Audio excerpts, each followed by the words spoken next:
Have you ever seen a naked person during a showing? All right, it's time for another fun edition of Random Real Estate Roulette with me, Michelle Sloan.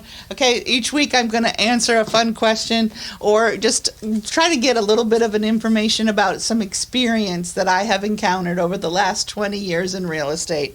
Okay, have you ever seen a naked person during a showing? Yeah. I don't know if I've seen a naked person. I've seen a buttocks. There was one instance we went into the home. Everything seemed fine. Everything was in order. We went to the kitchen.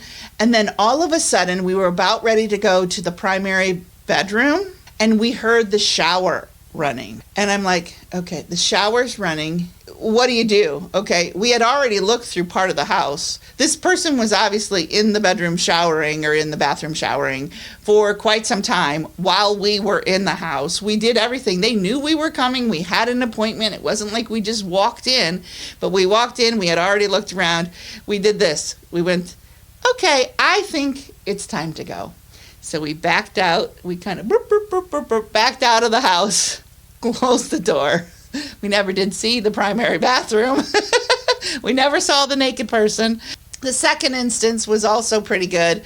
Had a showing. This was in like the UC area, so there were a lot of college kids around. We opened the door, and there was a person.